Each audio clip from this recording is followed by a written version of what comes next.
Le château de Rorthais est situé entre les villages de Sionne et Midrevaux, sur un éperon avancé de 350 mètres d'altitude, dominant la vallée de Rorthais de 50 mètres. Possession de l'évêché de Toul, les évêques Berthold et Hermann construisent une maison forte dès le début du XIe siècle.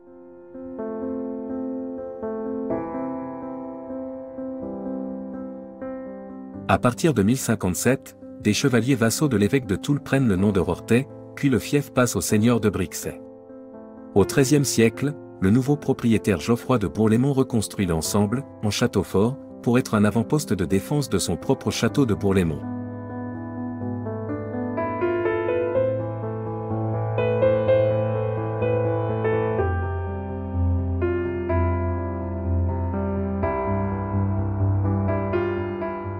À la fin du XVIe siècle, le propriétaire est René II de Beauvau, baron de Rorthais, sénéchal du Barrois et chevalier de l'Ordre du Roi.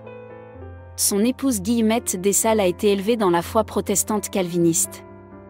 Elle donne logiquement asile aux protestants de la région, ce qui provoque le siège et la prise du château par les troupes de la Ligue catholique de Charles III de Lorraine.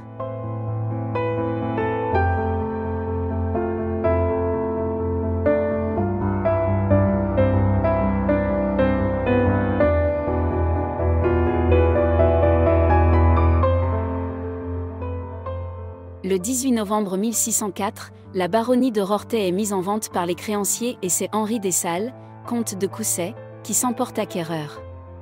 En 1637, le château sert de refuge aux moines prémontrés de l'abbaye Notre-Dame de Murau, distante de 5 km, qui fut une bande de pillards croates pendant la guerre de 30 ans.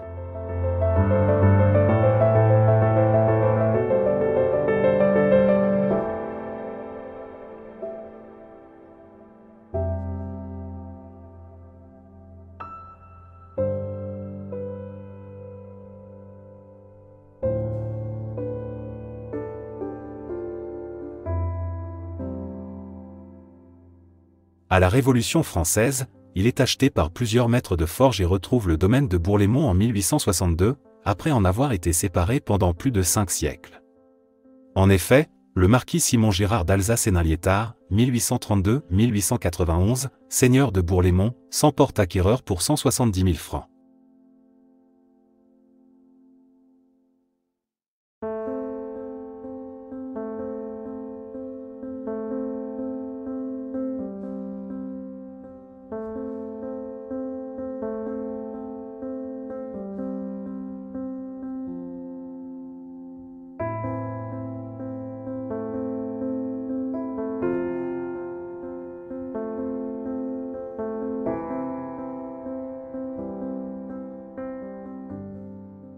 Les propriétaires actuels l'ont acquis en 1991 et l'occupent depuis 1996. Nous tenons à les remercier de l'accueil qu'ils nous ont réservé, et qui ont permis ces prises de vue.